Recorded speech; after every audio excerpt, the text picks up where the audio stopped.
all-inclusive welfare focus, promoting digital economy and fintech, technology-enabled development, energy transition, and climate action, and relying on virtuous cycles starting from private investment with public capital investment, helping to crowd in private investment.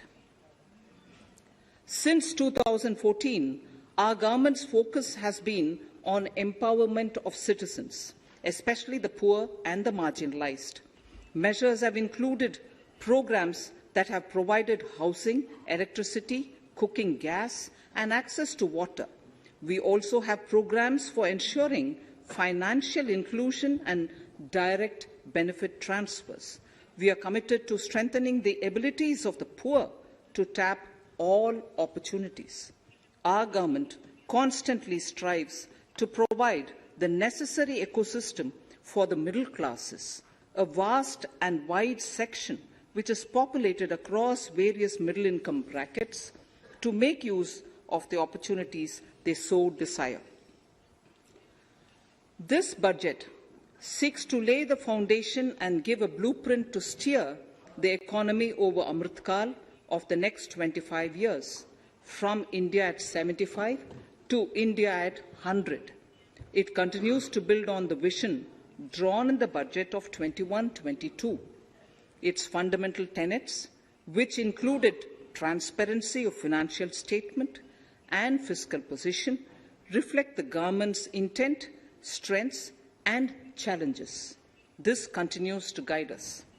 The initiatives of the last year's budget have seen significant progress and have been provided with adequate allocations in this budget as well. The strengthening of health infrastructure, speedy implementation of the vaccination program, and the nationwide resilient response to the current wave of the pandemic are evident for all. The productivity-linked incentive in 14 sectors for achieving the vision of Atmanirbhar Bharat has received excellent response, with potential to create 60 lakh new jobs and an additional production of 30 lakh crore during next 5 years. Towards implementation of the new public sector enterprise policy, the strategic transfer of ownership of Air India has been completed. The strategic partner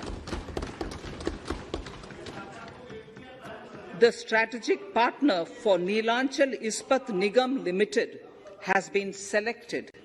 The public issue of the LIC is expected shortly. Others too are in the process for 2022-23. The National Bank आपको पर्याप्त मौका पर्याप्त अवसर मिलेगा बेटे बेटे टिप्पणी मत कीजिए. The National Bank for Infrastructure Development and National Asset Reconstruction Company have commenced their activities. Honourable Speaker, Sir, Budget 2021-22 had provided a sharp increase in provision for public investment or capital expenditure. Throughout the year, with the Honourable Prime Minister guiding the implementation, our economic recovery is continuing to benefit from the multiplier effect. This budget continues to provide impetus for growth. It lays a parallel track of 1. A blueprint for the Amritkal, which is futuristic and inclusive. This will directly benefit our youth, women, farmers, the scheduled castes, and the scheduled tribes. And number 2, big public investment. Number 2, big public investment for modern infrastructure, readying for India at 100. This shall be guided by PM Gati Shakti and be benefited by the synergy of multimodal approach. Moving forward on this parallel track, we lay the following 4 priorities: PM Gati Shakti, inclusive development, productivity enhancement and investment, sunrise opportunities, energy transition, and climate action.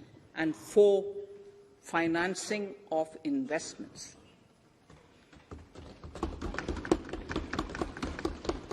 PM Gati Shakti. PM Gati Shakti is a transformative approach for economic growth and sustainable development. The approach is driven by 7 engines, namely roads, railways, airports, ports, mass transport, waterways, and logistics infrastructure. All 7 engines will pull forward the economy in unison. These engines are supported by the complementary roles of energy transmission, IT communication, bulk water and sewerage, and social infrastructure. Finally, the approach is powered by clean energy and Sabka Prayas. The efforts of the central government, the state governments, and the private sector together, leading to a huge job and entrepreneurial opportunities for all, especially the youth. PM Gati Shakti Master Plan, National Master Plan, the scope of PM Gati Shakti National Master Plan will encompass the 7 engines for economic transformation, seamless multimodal connectivity, and logistics efficiency. It will also include the infrastructure development by the state governments as per Gati Shakti Master Plan. The focus will be on planning, financing, including through innovative ways, use of technology, and speedier implementation. The projects pertaining to these 7 engines in the National Infrastructure Pipeline will be aligned with PM Gati Shakti framework. The touchstone of the master plan will be world-class modern infrastructure and logistics synergy among different modes of movement, both of people and goods, and location of projects. This will help raise the productivity and accelerate economic growth and development. Road transport. PM Gati Shakti Master Plan for expressways will be formulated in 22-23 to facilitate faster movement of people and goods. The National Highways network will be expanded by 25,000 kilometers in 2022-23. 20,000 crores of rupees will be mobilized through innovative ways of financing to complement the public resources.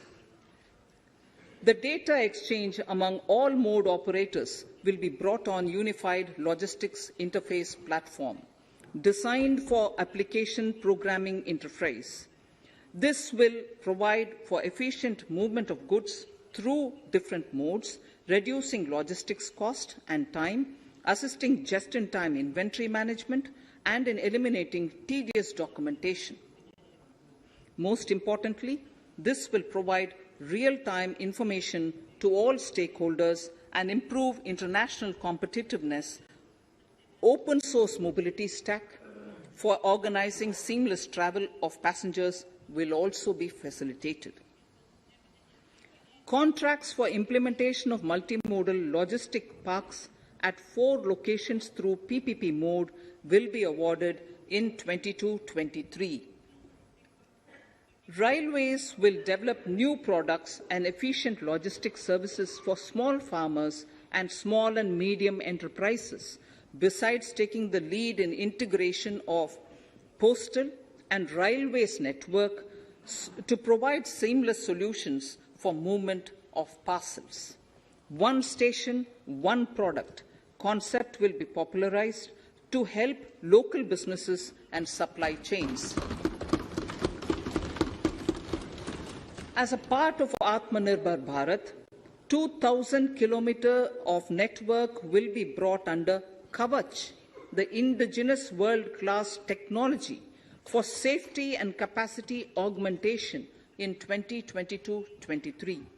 400 new generation Vande Bharat trains will better energy efficiency and passenger riding experience will be developed and manufactured during the next 3 years.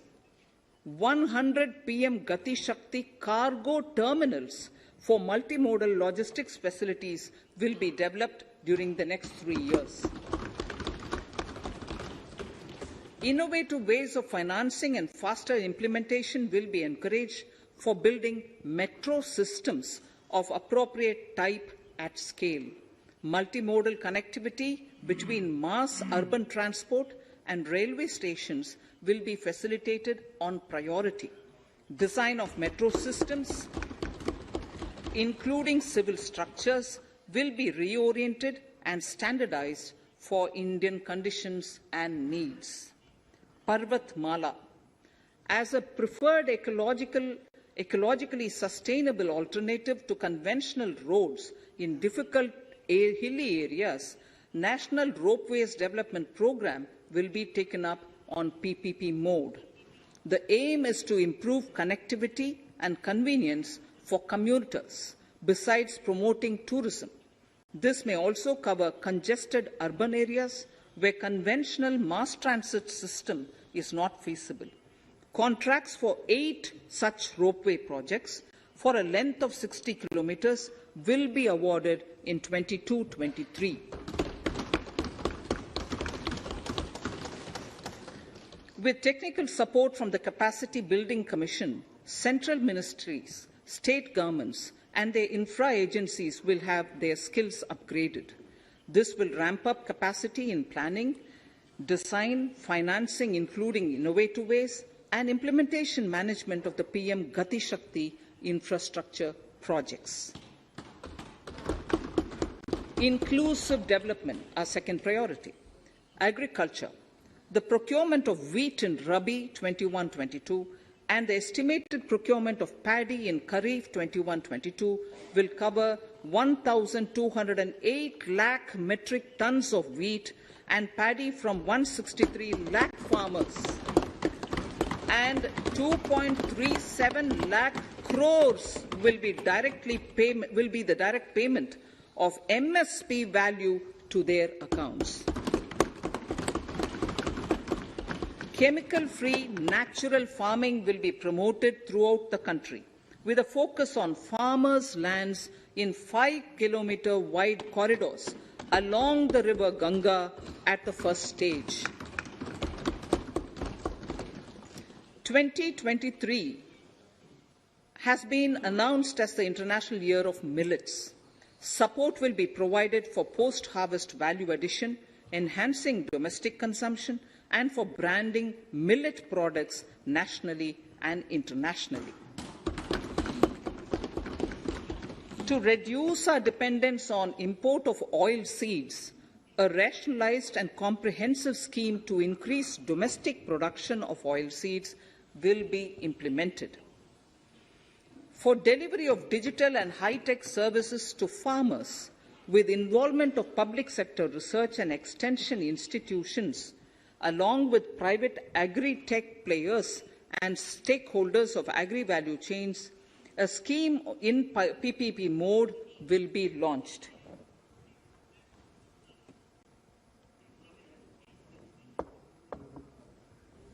Use of Kisan drones will be promoted for crop assessment, digitization of land records, spraying of insecticides and nutrients.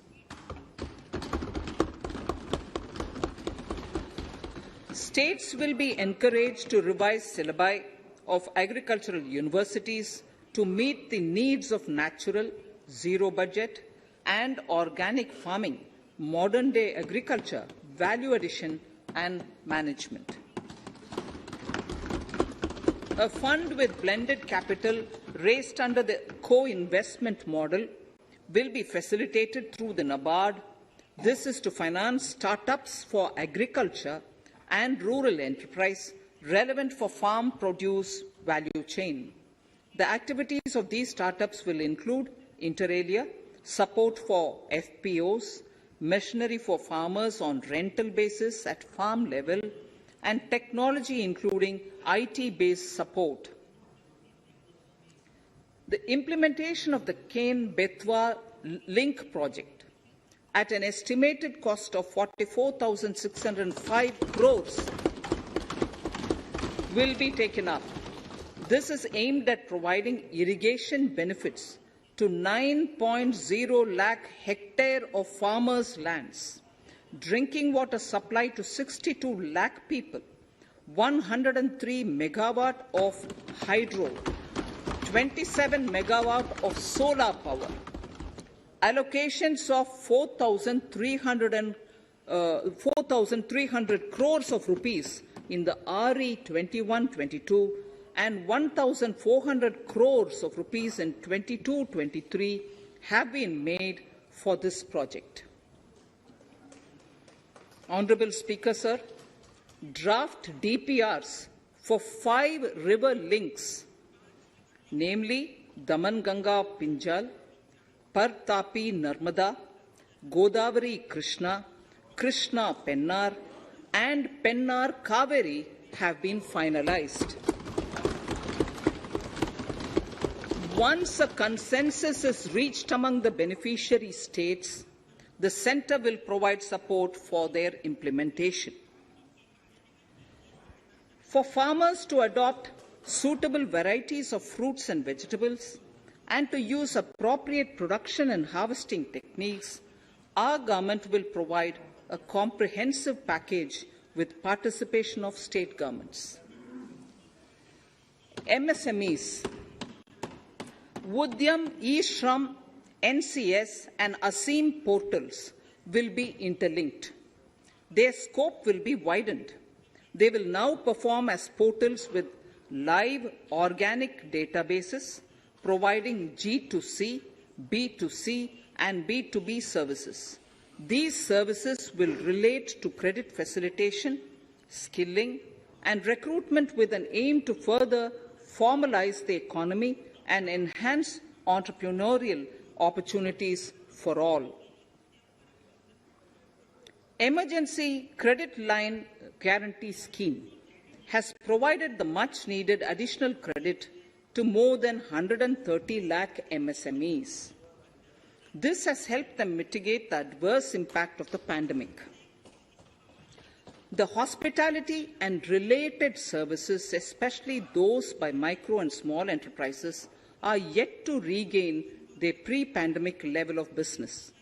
Considering these aspects, the ECLGS will be extended up to March 2023, and its guarantee cover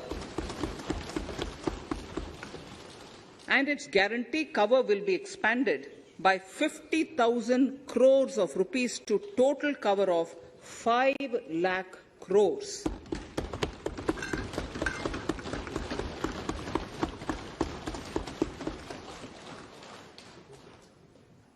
With the additional amount being earmarked exclusively for the hospitality and related sectors.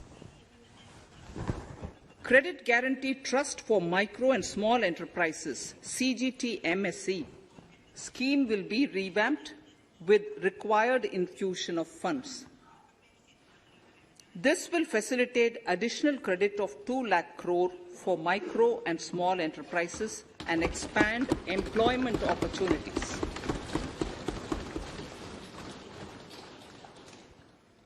Raising and accelerating MSME performance RAMP program with outlay of 6,000 crore over 5 years will be rolled out.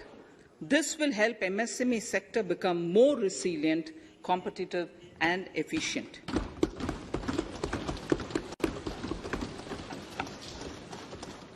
Skilling programs and partnership with the industry will be reoriented to promote continuous skilling avenues, sustainability and employability. The National Skill Qualification Framework will be aligned with dynamic industry needs. Digital ecosystem for skilling and livelihood, the Desh Stack e-portal, will be launched. This aims to empower citizens to skill, reskill or upskill through online training. It will also provide API-based trusted skill credentials, payment and discovery layers to find relevant jobs and entrepreneurial opportunities. Startups will be promoted to facilitate Drone Shakti through varied applications and for drone as a service.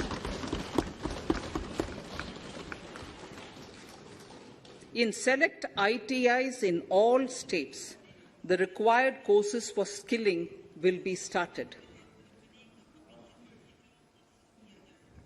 Due to the pandemic-induced closure of schools, our children, particularly in the rural areas and those from scheduled castes and scheduled tribes and other weaker sections, have lost almost 2 years of formal education. Mostly, these are children in government schools. We recognize the need to impart supplementary teaching and to build a resilient mechanism for education delivery. For this purpose, One Class, One TV channel program of PM E-Vidya will be expanded from 12 to 200 TV channels. This will enable all states to provide supplementary education in regional languages for classes 1 to 12.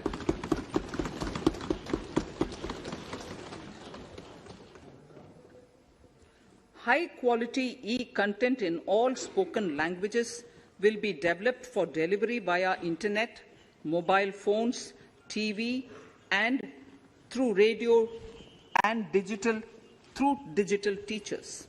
A competitive mechanism for development of quality e-content by the teachers will be set up to empower and equip them with digital tools of teaching and facilitate better learning outcomes.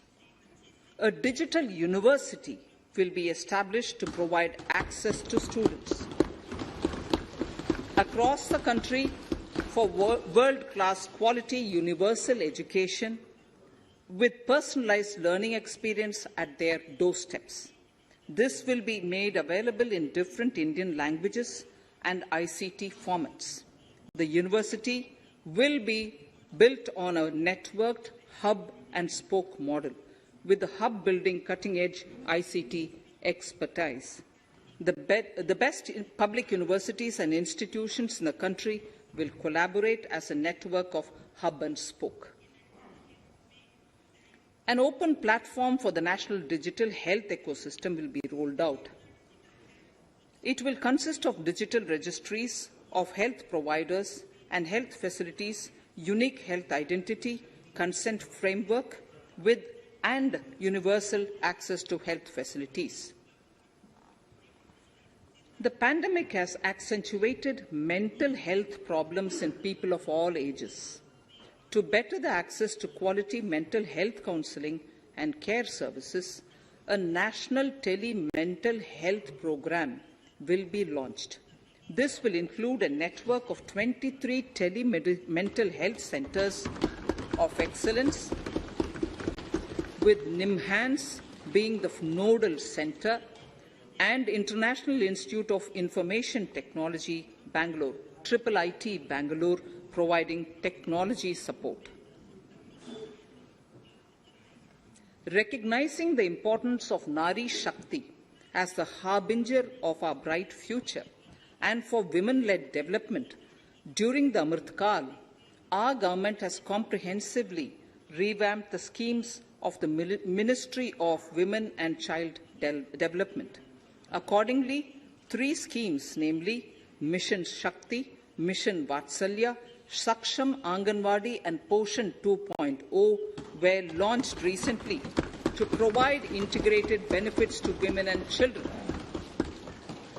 Saksham Anganwadis are a new generation Anganwadis that have better infrastructure and audio-visual aids, powered by clean energy and providing improved environment for early childhood development. 2 lakh Anganwadis will be upgraded under this scheme. Current coverage of Har Ghar Nal Se Jal is 8.7 crores. Of this, 5.5 crore households were provided tap water in last 2 years itself. Allocation of 60,000 crores of rupees has been made with an aim to cover 3.8 crore households in 2022 and 23. In 22-23, 80 lakh houses will be completed for the identified eligible beneficiaries of the PM Awas Yojana, both rural and urban. 48,000 crores is allotted for this purpose. The central government will work with the state governments for reduction of time required for all land and construction-related approvals, for promoting affordable housing for middle class and for the economically weaker sections in urban areas. We shall also work with the financial sector regulators to expand access to capital along with reduction in cost of intermediaries. A new scheme, Prime Minister's Development Initiative for the Northeast, will be implemented through the Northeastern Council. It will fund infrastructure in the spirit of PM Gati Shakti and social development projects based on felt needs of the Northeast. This will enable livelihood activities for youth and women, filling the gaps in various sectors. It will not be a substitute for existing central or state schemes. While the central ministries may also post their candidate projects, priority will be given to those posted by the states. An initial allocation of 1,500 crores of rupees will be made, and the initial list of projects is given in Annexure 1 of my speech. Our vision to improve the quality of life of citizens in the most backward districts of the country through Aspirational Districts program has been translated into reality in a very short span of time. 95% of those 112 districts have made significant progress in key sectors such as health, nutrition, financial inclusion, and basic infrastructure. They have surpassed even some of the state average values.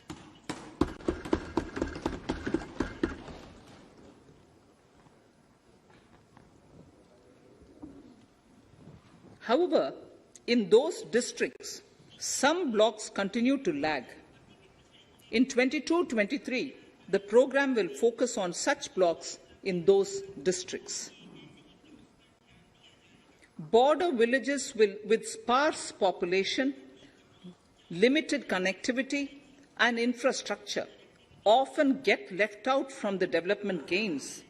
Such villages on the northern border will be covered under a new Vibrant Villages program. The activities will include construction of village infrastructure, housing, tourist centres, road connectivity, provisioning of decentralized renewable energy, direct-to-home access for Doordarshan and educational channels, and support for their livelihood generation. Additional funding for these activities will be provided. Existing schemes will be converged. We will define their outcomes and monitor them on a constant basis.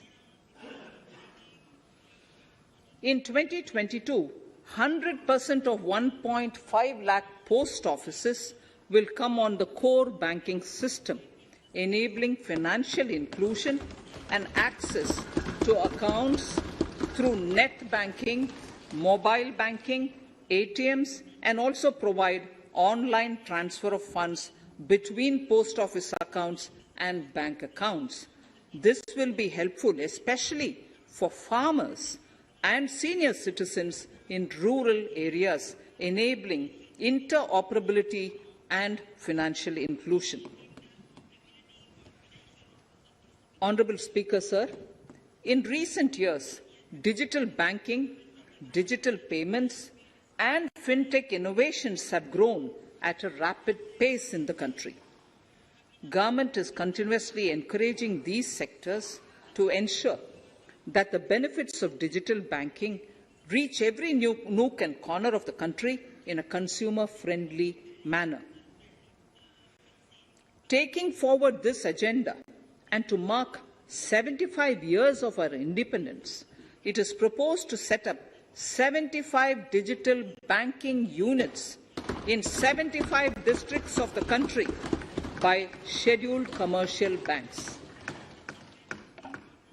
The financial support for digital payment ecosystem announced in the previous budget will continue in 22-23 as well.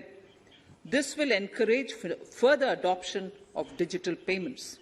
There will also be a focus to promote use of payment platforms that are economical and user-friendly.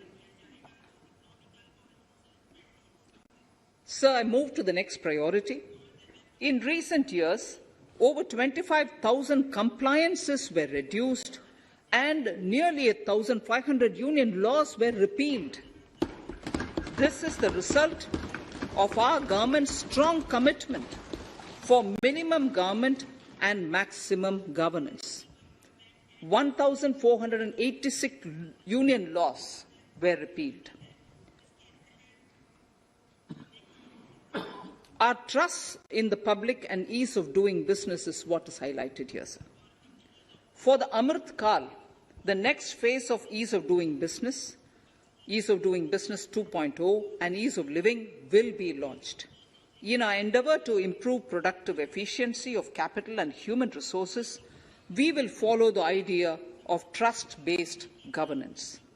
The new phase will be guided by an active involvement of the states, digitization of manual processes and interventions, integration of the central and state level systems through IT bridges, a single point access for all citizen-centric services, and standardization and removal of overlapping compliances. Crowdsourcing of suggestions and ground-level assessment of the impact with active involvement of citizens and businesses will be encouraged. A single window portal, Parivesh, for all green clearances was launched in 2018. It has been instrumental in reducing the time required for approvals significantly. The scope of this portal will be expanded to provide information to the applicants based on location of units. Information about specific approvals will be provided. It will enable application for all 4 approvals through a single form and tracking of the process through Centralized Processing Center Green, CPC Green. E-passports. The issuance of e-passports using embedded chip and futuristic technology will be rolled out in 22-23 to enhance the convenience for the citizens in their overseas travel. By the time of India at 100, nearly half our population is likely to be living in urban areas. To prepare for this, orderly urban development is of critical importance. This will help realize the country's economic potential, including livelihood opportunities for the demographic dividend. For this, on the one hand, we need to nurture the megacities and their hinterlands to become current centres of economic growth. On the other, we need to facilitate Tier 2 and Tier 3 cities to take on the mantle in the future. This would require us to reimagine our cities into centres of sustainable living with opportunities for all, including women and our youth. For this to happen, urban planning cannot continue with a business-as-usual approach. We plan to steer a paradigm change. A high-level committee of reputed urban planners, urban economists, and institutions will be formed to make recommendations on urban sector policies, capacity building, planning, implementation, and governance. For urban capacity building, support will be provided to the states. Modernization of building bylaws, town planning schemes, transit-oriented development will be implemented. This will facilitate reforms for people to live and work closer to the mass transit systems. The central government's financial support for mass transit projects and Amrit scheme will be leveraged for formulation of action plans and their implementation for facilitating the TOD and TPS by the states. For developing India-specific knowledge in urban planning and design, and to deliver certified training in these areas, up to 5 existing academic institutions in different regions will be designated as centres of excellence. These centres will be provided endowment fund of 250 crore each. In addition, the AICTE will take the lead to improve syllabi, quality and access of urban planning courses in other institutions. We will promote a shift to use of public transport in urban areas. This will be complemented by clean tech and governance solutions, special mobility zones with zero fossil fuel policy and EV vehicles. Battery swapping policy. Considering the constraint of space in urban areas, for setting up charging stations at scale, a battery swapping policy will be brought out and interoperability standards will be formulated.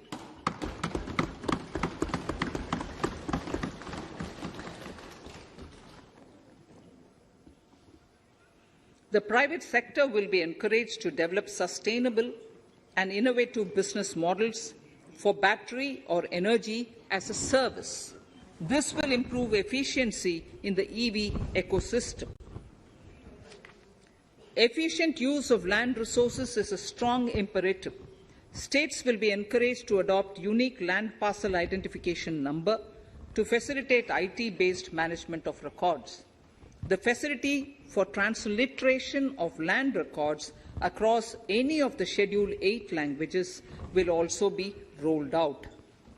The adoption of linkage with National Generic Document Registration System (NGDRS) with the One Nation, One Registration software will be promoted as an option for uniform process of registration and anywhere registration of deeds and documents.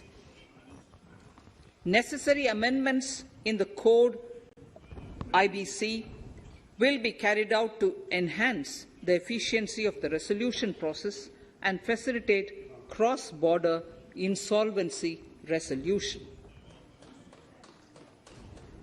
Accelerated corporate exit. Several IT-based systems have been established for accelerated registration of new companies.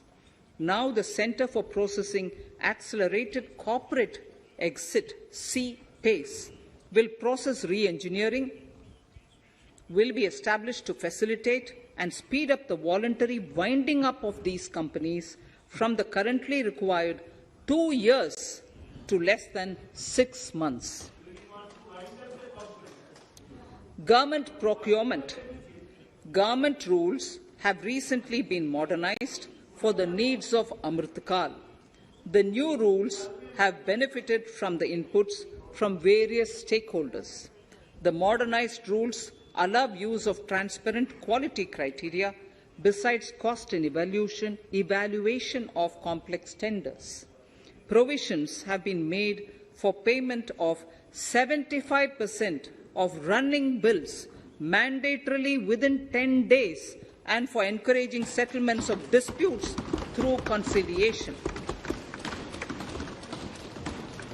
As a further step to enhance transparency and to reduce delays in payments, a completely paperless, end-to-end online e-bill system will be launched for use by all central ministries for their procurements.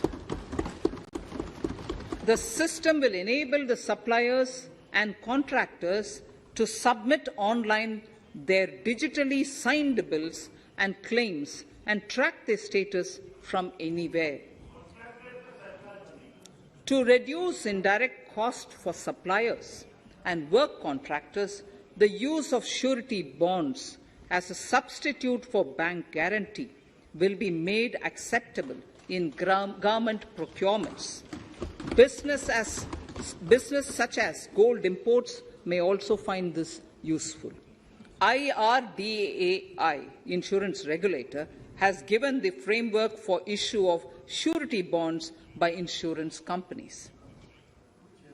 AVGC Promotion Task Force. The animation, visual effects, gaming and comic, the AVGC sector, offers immense potential to employ youth. An AVGC Promotion Task Force with all stakeholders will be set up to recommend ways to realize this and build domestic capacity for serving our markets and the global demand. Telecom sector. Telecommunications in general and 5G technology in particular can enable growth and offer job opportunities. Required spectrum auctions will be conducted in 2022 to facilitate rollout of 5G's mobile services within 2022-23 by private telecom providers. A scheme for design-led manufacturing will be launched to build a strong ecosystem for 5G as part of the production-linked incentive scheme. To enable affordable broadband and mobile service proliferation in rural and remote areas, 5% of annual collections under the Universal Service Obligation Fund will be allocated. This will promote R&D and commercialization of technologies and solutions. Our vision is that all villages and their residents should have the same access to e-services, communication facilities, and digital resources as urban areas and their residents. The contracts for laying optical fibre in all villages, including remote areas, will be awarded under the BharatNet project through PPP in 22 and 23. Completion is expected in 2025. Measures will be taken to enable better and more efficient use of the optical fibre. Export promotion.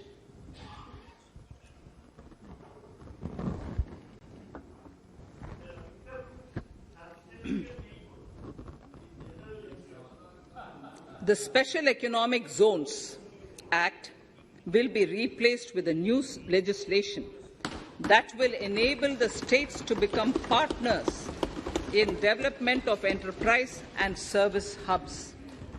This will cover all large existing and new industrial enclaves to optimally utilize available infrastructure and enhance competitiveness of exports. Atmanirbharta in defence. Our government is committed to reducing imports and promoting Atmanirbharta in equipment for the armed forces. 68% of the capital procurement budget will be earmarked for domestic industry in 22-23, up from 58% in 21-22. Defence R&D will be opened up for industry, startups and academia, with 25% of defence R&D budget earmarked. Private industry will be encouraged to take up design and development of military platforms and equipment in collaboration with DRDO and other organizations through SPV model. An independent nodal umbrella body will be set up for meeting wide-ranging testing and certification requirements. Artificial intelligence, geospatial systems and drones, semiconductor and its ecosystem, space economy, genomics, and pharmaceuticals. Green energy and clean mobility systems have immense potential to assist sustainable development at scale and modernize the country. They provide employment opportunities for our youth and make Indian industry more efficient and competitive. Supportive policies, light touch regulations, facilitative actions to build domestic capacities and promotion of research and development will guide the government's approach. For R&D in the sunrise opportunities, in addition to efforts of collaboration among academia, industry and public institutions, government contribution will be provided. Energy transition and climate change. The risks of climate change are the strongest negative externalities that affect India and other countries. As Honourable Prime Minister said at the COP26 summit in Glasgow last November, and I quote, "What is needed today is mindful and deliberate utilization instead of mindless, destructive consumption." Unquote. The low-carbon development strategy, as enunciated in the Panchamrit that he announced is an important reflection of our government's strong commitment towards sustainable development. The strategy opens up huge employment opportunities and will take the country on a sustainable development path. This budget proposes several near-term and long-term actions accordingly. Solar power. To facilitate domestic manufacturing for the ambitious goal of 280 gigawatts of installed solar capacity by 2030, an additional allocation of 19,500 crores for PLI, production-linked incentive, for manufacturing of high-efficiency modules with priority to fully integrate manufacturing units from polysilicon to solar PV modules will be made. Honourable Speaker, sir, the circular economy transition is expected to help in productivity enhancement as well as creating large opportunities for new businesses and jobs. The action plans for 10 sectors such as electronic waste, end-of-life vehicles, used oil waste, toxic and hazardous industrial waste are already ready. The focus will now be on addressing important cross-cutting issues of infrastructure, reverse logistics, technology upgradation, and integration with informal sector. This will be supported by active public policies covering regulations, extended producers' responsibilities, framework, and innovation facilities. 5 to 7% biomass pellets will be co-fired in thermal power plants, resulting in carbon dioxide savings of 38 MMT annually. This will also provide extra income to farmers and job opportunities to locals and help avoid stubble burning in agricultural fields. Saving energy is an important aspect of the energy management. Hence, energy efficiency and savings measures will be promoted. This will be done in large commercial buildings through the energy service company business model. It will facilitate capacity building and awareness for energy audits, performance contracts, and common measurement of and verification protocol. 4 pilot projects for coal gasification and conversion of coal into chemicals required for the industry will be set up to evolve technical and financial viability. The policies and required legislative changes to promote agroforestry and private forestry will be brought in. In addition, financial support will be provided to farmers belonging to scheduled castes and scheduled tribes who want to take up agroforestry. Honourable Speaker, I now move to the fourth priority, financing of investments. Capital investment holds the key to speedy and sustainable economic revival and consolidation through its multiplier effect. Capital investment also helps in creating employment opportunities, induced enhanced demand for manufactured input from large industries and MSMEs, services from professionals, and help farmers through better agri-infrastructure. The economy has shown strong resilience to come out of the effects of the pandemic with high growth. However, we need to sustain that level to make up for the setback of 2020-2021. As outlined in para 5 earlier, the virtuous cycle of investment requires public investment to crowd in private investment. At this stage, private investments seem to require that support to rise to their potential and to the needs of the economy. Public investment must continue to take the lead and prime the private investment and demand in 2022-23. Considering the above imperative, the outlay for capital expenditure in the Union budget is once again being stepped up sharply by 35.4% from 5.54 lakh crore in the current year to 7.50 lakh crores in 22-23. This has increased to more than 2.2 times the expenditure of 2019-20. This outlay in 22-23 will be 2.9% of the GDP. Effective capital expenditure, with this investment taken together with the provision made for creation of capital assets through grants and aid to states, the effective capital expenditure of the central government is estimated at 10.68 lakh crores in 22-23, which will be about 4.1% of the GDP. Green bonds. As a part of the government's overall market borrowings in 22-23, sovereign green bonds will be issued for mobilizing resources for green infrastructure.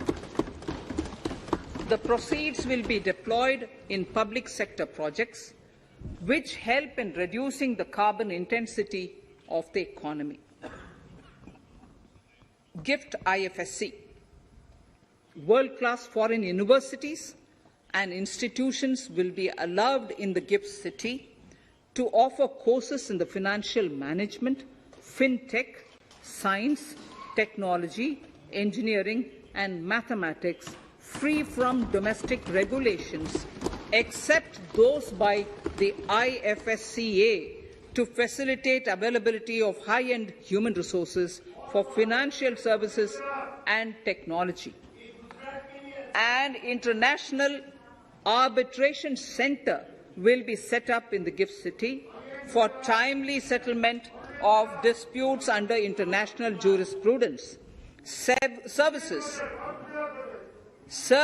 for global capital for sustainable and climate finance in the country will be facilitated in the gift city. Infrastructure status.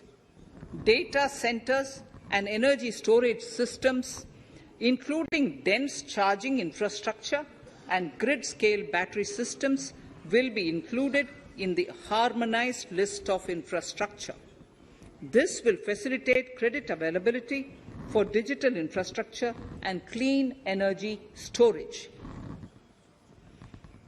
Venture capital and private equity invested more than 5.5 lakh crores last year, facilitating one of the largest startup growth system. Scaling up this investment requires a holistic examination of regulatory and other frictions. An expert committee will be set up to examine and suggest appropriate measures. Government-backed funds, NIIF and SIDBI, Fund of Funds, have provided scale capital, creating a multiplier effect. For encouraging important sunrise sectors such as climate action, deep tech, digital economy, pharma and agri-tech, the government will promote these thematic funds for blended finance, with the government share being limited to 20% and the funds being managed by private fund managers. For financing the infrastructure needs, the stepping up of public investment will need to be complemented by private capital at a significant scale. Measures will be taken to enhance financial viability of projects, including PPP, with technical and knowledge assistance from multilateral agencies. Enhancing financial viability shall also be obtained by adopting global best practices, innovative ways of financing, and balanced risk allocation. Digital rupee.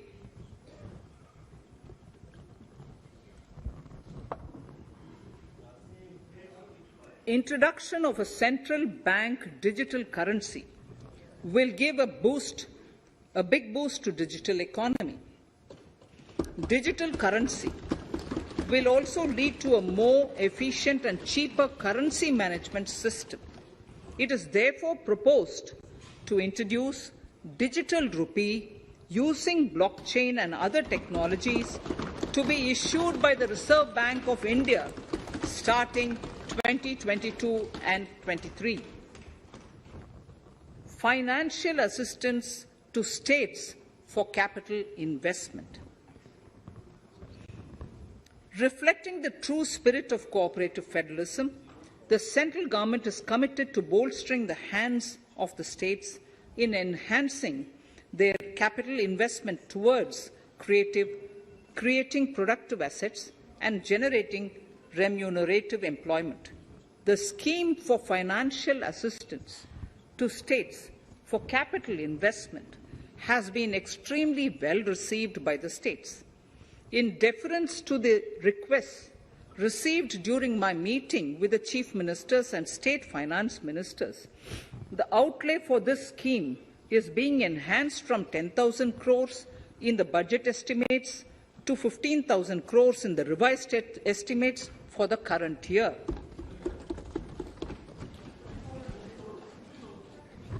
For 22-23,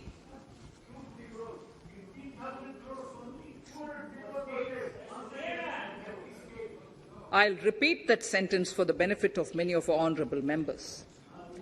In deference to the requests received during my meeting with chief ministers and state finance ministers, the outlay for this scheme is being enhanced from 10,000 crores in the BE to 15,000 crores, 15,000 crores in the RE of the current year.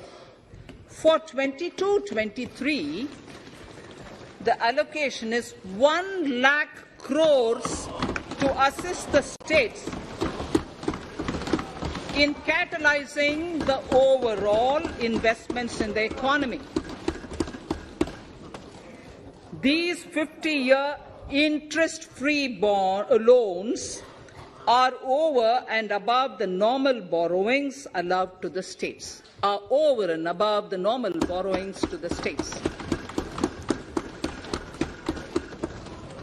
This allocation will be used for PM Gati Shakti related and other productive capital investments of the states.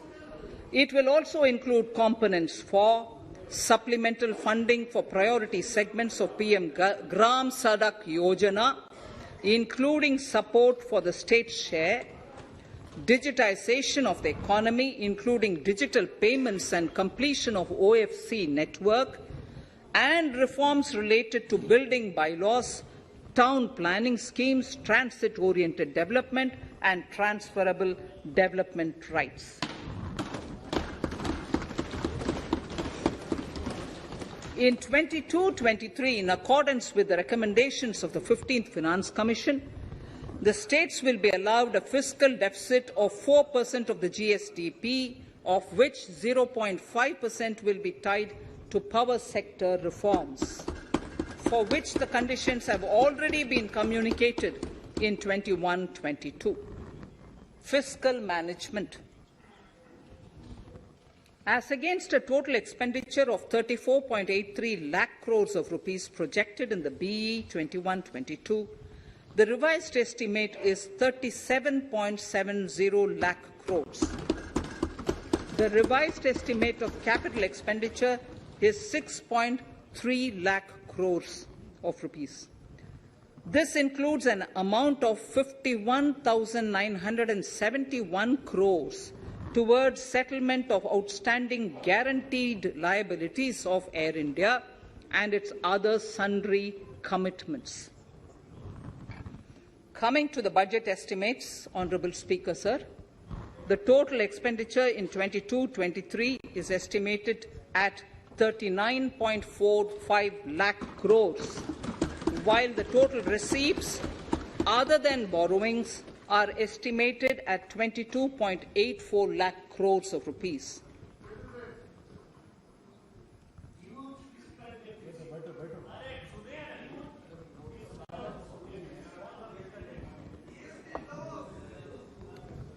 The revised fiscal deficit, Honourable Speaker, in the current year is estimated at 6.9% of the GDP, as against 6.8% projected in the budget estimates.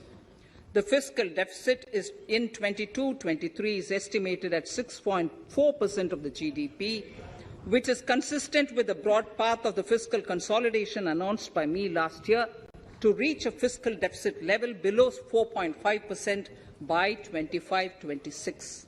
While setting the fiscal deficit level in 22-23, I am conscious of the need to nurture growth through public investment to become stronger and sustainable. I will now move to Part B of my speech.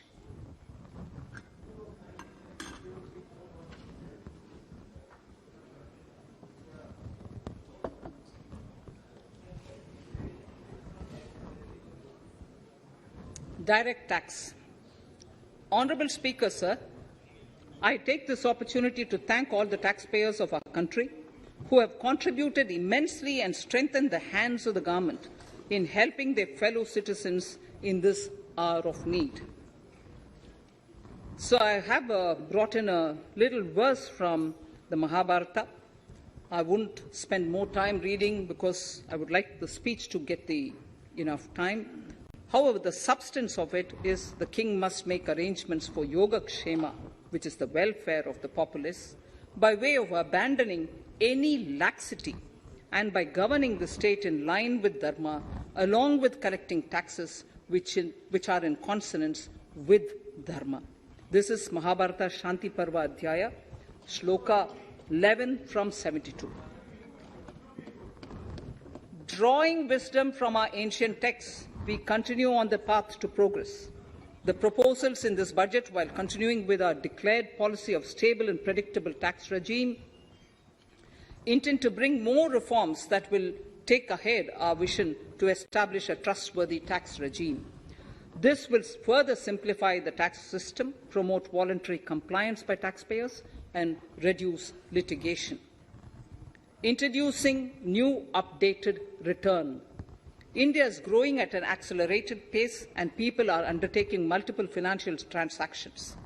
The Income Tax Department has established a robust framework of reporting of taxpayers' transactions. In this context, some taxpayers may realize that they have committed omissions or mistakes in correctly estimating their income for tax payment. To provide an opportunity to correct such errors, I am proposing a new provision permitting taxpayers to file an updated return on payment of additional tax. This updated return can be filed within 2 years from the end of the relevant assessment year.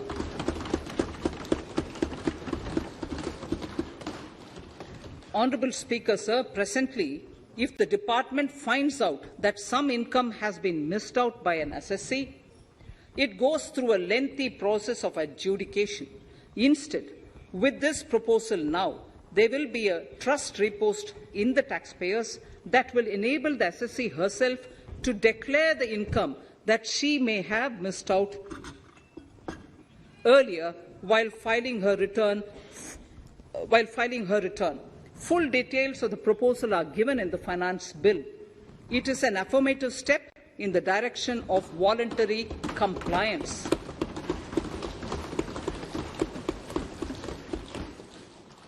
Reduced alternative minimum tax rate and surcharge for co-operatives. Currently, cooperative societies are required to pay alternate minimum tax at the rate of 18 and 1.5%. However, companies pay the same rate, the same, which is the alternate minimum tax, at the rate of 15%. To provide a level playing field between cooperative societies and companies, I propose to reduce this rate for the cooperative societies also to 15%. Honourable Speaker, sir, I also propose to reduce the surcharge on cooperative societies from the present 12% to 7% for those having total income of more than 1 crore and up to 10 crores. This would help in enhancing income of cooperative societies and its members who are mostly from the rural and from farming communities. Tax relief to persons with disability. The parent or guardian of a differently abled person can take an insurance scheme for such person. The present law provides for deduction to the parent or guardian only if the lump sum payment or annuity is available to the differently abled person on the death of the subscriber, that is the parent or the guardian. There could be situations where the differently abled dependent may need payment of annuity or lump sum amount even during the lifetime of their parent or guardian. I propose thus to allow the payment of annuity and lump sum amount to the differently abled dependent during the lifetime of the parent and guardians, that is, parent or guardians, attaining the age of 60 years. Parity between employees of the state and central governments. At present, the central government contributes 14% of the salary of its employee to the National Pension System, NPS, Tier 1. This is allowed as a deduction in computing the income of the employee. However, such deduction is allowed only to the extent of 10% of the salary in case of employees of the state governments. To provide equal treatment to both central and state government employees, I propose to increase the tax deduction limit from 10% to 14% on employers' contribution to the MPS account of state government employees as well. This would help in enhancing the social security benefits of the state government employees and bring them at par with central government employees. Incentives for startups. Startups have emerged as drivers of growth for our economy. Over the past few years, the country has seen a manifold increase in successful startups. Eligible startups established before 31/3/2022 had been provided a tax incentive for 3 consecutive years out of the 10 years from incorporation. In view of the COVID pandemic, I propose to extend the period of incorporation of the eligible startup by 1 more year, that is, up to 31/3/2023, for providing such tax incentives.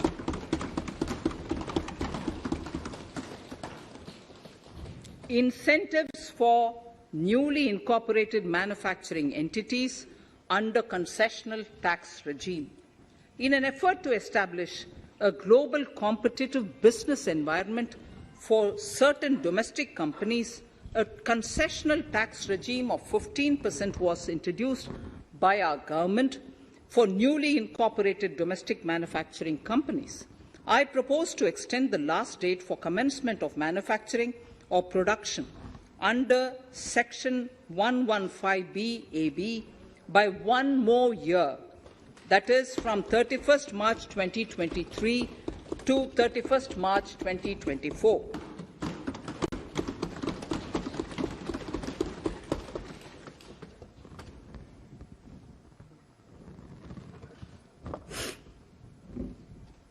Scheme for taxation of virtual digital assets. There has been a phenomenal increase in transaction in virtual digital assets. The magnitude and frequency of these transactions have made it imperative to provide for a specific tax regime. Accordingly, for the taxation of virtual digital assets, I propose to provide that any income from transfer of any virtual digital asset shall be taxed at the rate of 30%, 30%. No deduction in respect of any expenditure or allowance shall be allowed while computing such income except cost of acquisition. Further, loss from transfer of virtual digital asset cannot be set off against any other income. Further, in order to capture the transaction details, I also propose to provide for TDS on payment made in relation to transfer of virtual digital asset at the rate of 1% of such consideration above a monetary threshold. Gift of virtual digital asset is also proposed to be taxed in the hands of the recipient.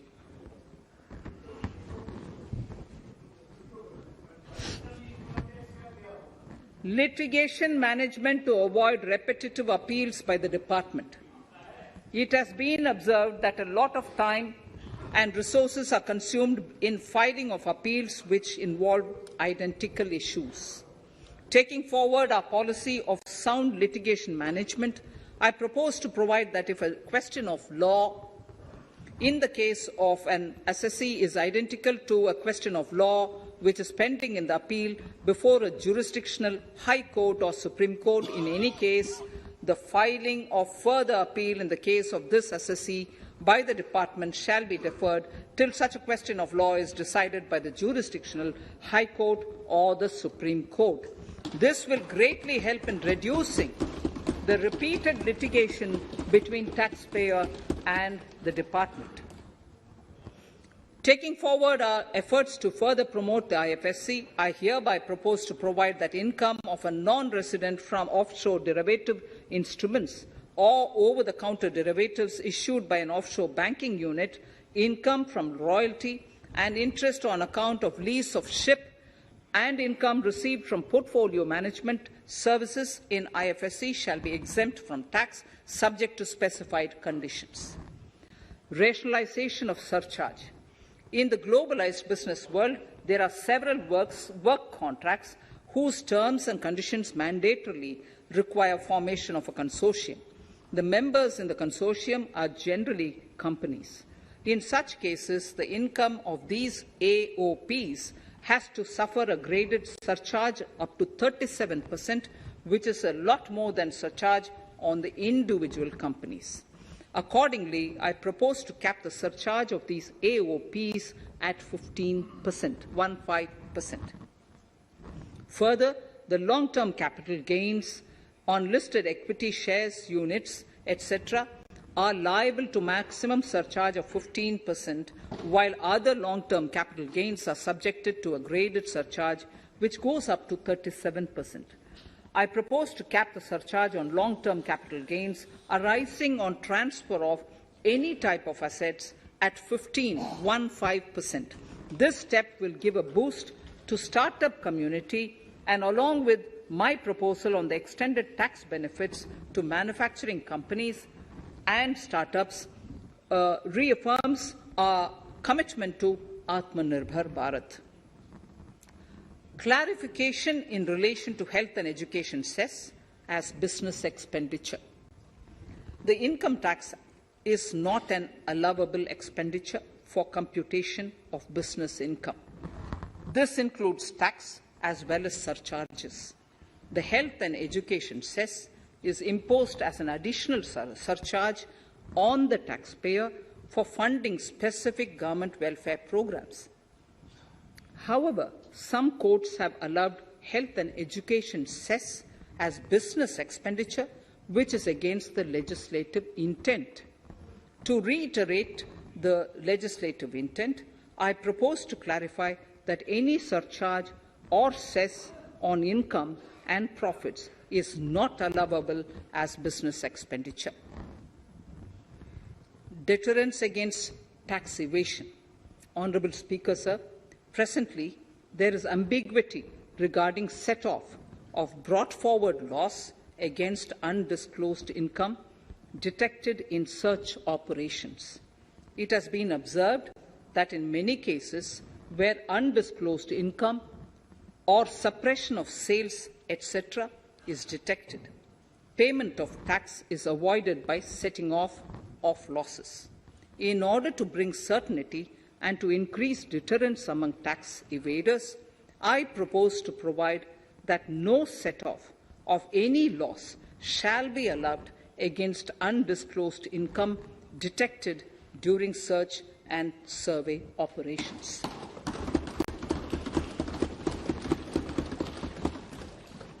It has been noticed that as a business promotion strategy, there is a tendency on businesses to pass on benefits to their agents. Such benefits are taxable in the hands of the agents. In order to track such transactions, I propose to provide for tax deduction by the person giving benefits if the aggregate value of such benefits exceeds 20,000 rupees during the financial year. A few other changes are being made, the details of which are there in the finance bill. Indirect taxes. So, remarkable progress in GST. GST has been a landmark reform of independent India, showcasing the spirit of cooperative federalism. While aspirations were high, there were huge challenges too. These challenges were overcome deftly and painstakingly under the guidance and the oversight of the GST Council. We can now take pride in a fully IT-driven and progressive GST regime that has fulfilled the cherished dream of India as one market, one tax. There are still some challenges remaining, and we aspire to meet them in the coming year. The right balance between facilitation and enforcement has engendered significantly better compliance, and enforcement has engendered better compliance. GST revenues are buoyant despite the pandemic. I would bring in something which I've got to know this morning, not part of my speech, but worth putting in here for the knowledge of the Honourable House. I would like to bring to the notice of this House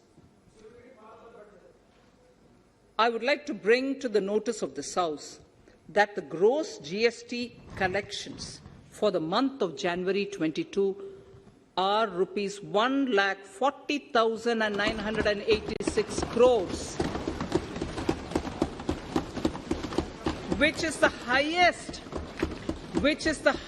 since the inception of GST. This has been possible due to rapid economic growth, recovery, post-COVID,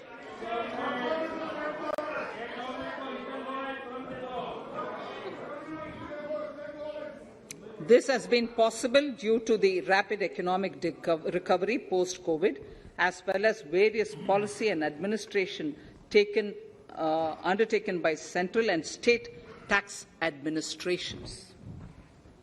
Taxpayers deserve applause for this growth. Not only did they adapt to the changes, but enthusiastically contributed to the cost of paying taxes. Special economic zones. In part A of my speech, I have referred to the proposed reforms in SEZs. Alongside, we will also undertake reforms in customs administration of SEZs, and it shall henceforth be fully IT-driven and function on the Customs National Portal with a focus on higher facilitation and with only risk-based checks. This will ease doing business by SEZ units considerably. This reform shall be implemented by 30th September 2022. Customs reforms and duty rate changes. Customs administration has reinvented itself over the years through liberalized procedures and infusion of technology. Faceless customs has been fully established. During COVID-19 pandemic, customs formation have done exceptional frontline work against all odds, displaying agility and purpose.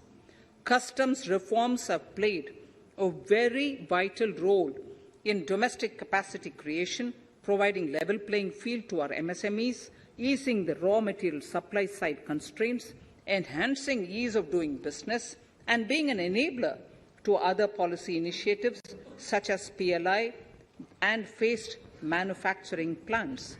My proposal on customs side are aligned to these objectives. Project imports and capital goods. National Capital Goods Policy 2016 aims at doubling the production of capital goods by 2025. This would create an employment opportunities and result in increased economic activity. However, several duty exemptions, even extending to over 3 decades, in some cases have been granted to capital goods for various sectors like power, fertilizer, textiles, leather footwear, food processing, and fertilizers. These exemptions have hindered the growth of the domestic capital goods sector. Similarly, project import duty concessions have also deprived the local producers of a level playing field in areas like coal mining projects, power generation, transmission or distribution projects, railway and metro projects. Our experience suggests that reasonable tariffs are conducive to the growth of domestic industry and make in India without significantly impacting the cost of essential imports. Accordingly, Honourable Speaker, Sir, it is proposed to phase out the concessional rates in capital goods and project imports gradually and apply a moderate tariff of 7.5%. Certain exemptions for advanced machineries that are not manufactured within the country shall continue. A few exemptions are being introduced on inputs like specialized castings, ball screw, and linear motion guide to encourage domestic manufacturing of capital goods. In the last 2 budgets, we have rationalized several customs exemptions. We have once again carried out an extensive consultation, including by crowdsourcing. As a result of these consultations, more than 350 exemption entries are proposed to be gradually phased out. These include exemptions on certain agricultural produce,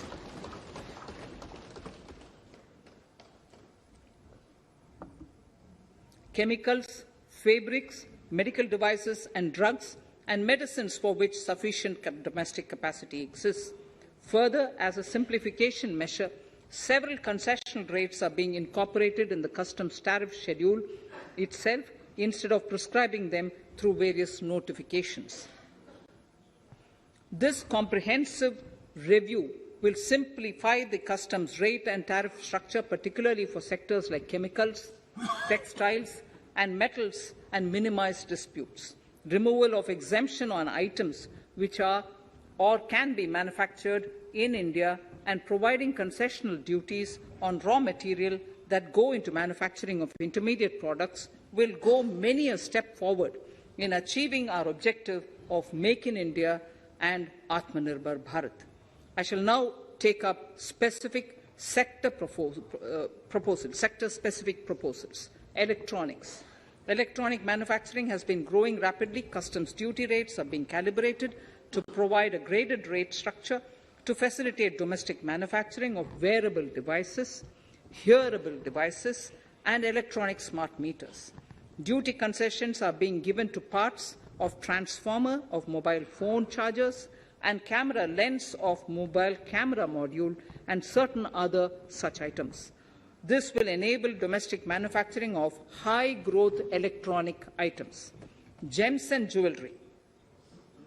To give a boost to the gems and jewellery sector, customs duty on cut and polished diamonds and gemstones is being reduced to 5%. Simply sawn diamond would attract nil customs duty. To facilitate export of jewellery through e-commerce, a simplified regulatory framework shall be implemented by June this year. To disincentivize import of undervalued imitation jewellery, the customs duty on imitation jewellery is being prescribed in a manner that a duty of at least 400 rupees per kg is paid on its import. Chemicals. Customs duty on certain critical chemicals, namely methanol, acetic acid, and heavy feedstocks for petroleum refining, are being reduced, while duty is being raised on sodium cyanide, for which adequate capacity in the domestic arena exists. These changes will help in enhancing domestic value addition. MSMEs. Duty on umbrellas is being raised to 20%. Exemption to parts of umbrellas is being withdrawn. Exemption is also being rationalized on implements and tools for agricultural sector which are manufactured in India. Customs duty exemption given to steel scrap last year is being extended for another year to provide relief to MSME secondary steel producers.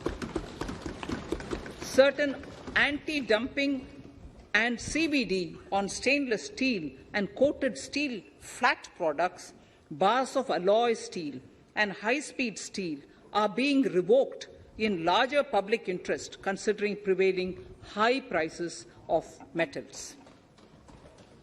To incentivize exports, exemptions are being provided on items such as embellishment, trimmings, fasteners, buttons, zipper, lining material, specified leather, furniture fittings, and packaging boxes that may be needed by bona fide exporters of handicrafts, textiles, leather garments, leather footwear, and other goods. Honourable Speaker, sir, duty is being reduced on certain inputs required for shrimp aquaculture so as to promote its exports. Tariff measure to encourage blending of fuel. Blending of fuel is a priority for this government. To encourage the efforts for blending of fuel, unblended fuel shall attract an additional differential excise duty of Rs 2 per litre from first day of October 22. A few other changes are being made in duty rates, customs, tariff and customs law, the details of which are there in the finance bill. Mr. Speaker, sir, with these words, I commend the budget to this august House. Thank you.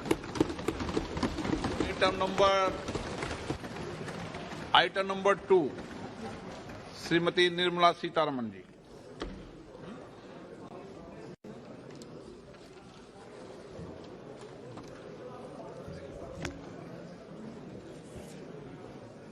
Sir, with your permission, I rise to lay on the table the following statements under Section 3(1) of the Fiscal Responsibility and Budget Management FRBM Act 2003, Medium-Term Fiscal Policy cum Fiscal Policy Strategy Statement and Macroeconomic Framework Statement.